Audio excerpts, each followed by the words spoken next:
ఈరోజు young India integrated residential schools పెట్టినాం. ప్రతి నియోజకవర్గానికి ఒకటి ఇచ్చినాం.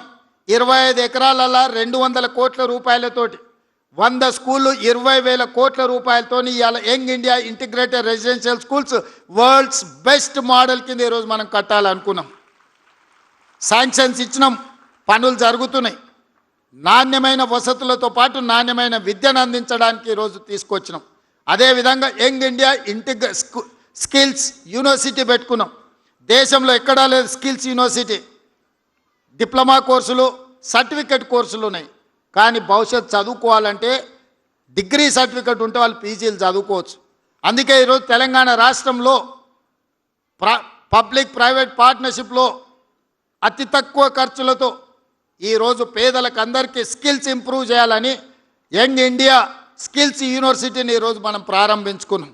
బోర్డులో ఆనంద్ మహేంద్ర అండ్ మహేంద్ర గ్రూప్, మనకు మహేంద్ర వెహికల్స్ కనిపిస్తాయి కదా, ఆ కంపెనీ చైర్మన్ ఈరోజు మన యూనివర్సిటీ చైర్మన్.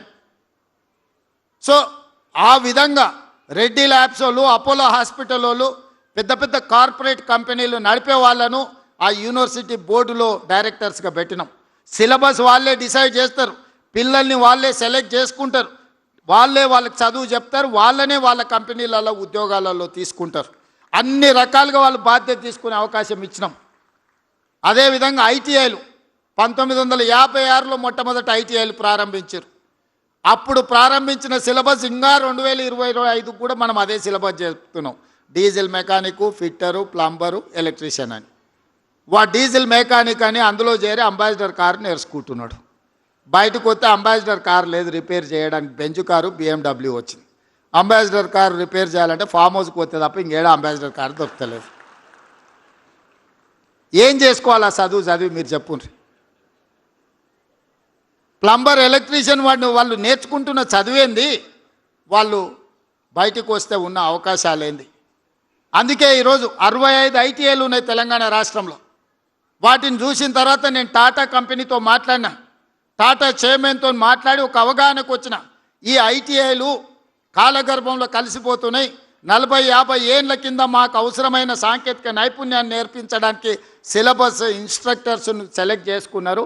ఇది కుదరదు, దీన్ని మార్చాలని టాటా కంపెనీతో మాట్లాడుకొని 2,400 కోట్ల రూపాయలు ఈరోజు టాటా కంపెనీ దాన్ని అప్గ్రేడ్ చేయడానికి పెట్టారు. ఇవాళ ఐటీఐలను అడ్వాన్స్డ్ టెక్నాలజీ సెంటర్స్గా ఏటీసీలు. ఈరోజు అసలు అక్కడ ఉన్న సాంకేతిక నైపుణ్యం, అక్కడ పెట్టిన ఎక్విప్మెంట్ చూస్తే నాకే కళ్ళు చెదిరిపోయేటంత లేటెస్ట్ టెక్నాలజీని పెట్టినరు.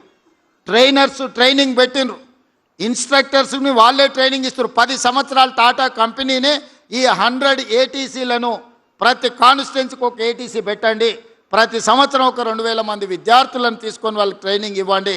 ఈరోజు సాంకేతిక నైపుణ్యం ఉంటే ఉద్యోగ ఉపాధి అవకాశాలు మెరుగుగా ఉన్నాయని చెప్పి ఈరోజు టాటా కంపెనీని ఒక జాయింట్ వెంచర్ కింద తెలంగాణ రాష్ట్ర ప్రభుత్వం ఏటీసీలను ప్రారంభించింది.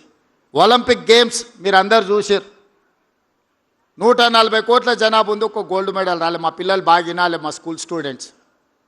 ప్రపంచంలోనే అత్యధిక జనాభా ఉన్న దేశంగా గుర్తింపు పొందిన భారతదేశం 18 ఏళ్ళ నుంచి 35 ఏళ్ళ మధ్యలో 60% జనాభా ఉన్న భారతదేశం ఒలింపిక్స్లో ఒక గోల్డ్ మెడల్ తీసుకురాలి. ఇది మనందరికి అవమానం కాదా? దేశానికి అవమానం అయితే మనకు కూడా అవమానం అయినట్టే కదా. సౌత్ కొరియా పోయినా నేను, చిన్న దేశం, ఒక సౌత్ కొరియన్ స్పోర్ట్స్ యూనివర్సిటీకి పోయినా. 30 ఎకరాలు ఉంది.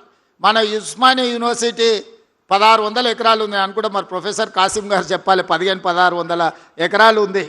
1,600 ఎకరాలు ఉన్న Osmania university, south Korean sports university 30 ఎకరాలు ఉంది.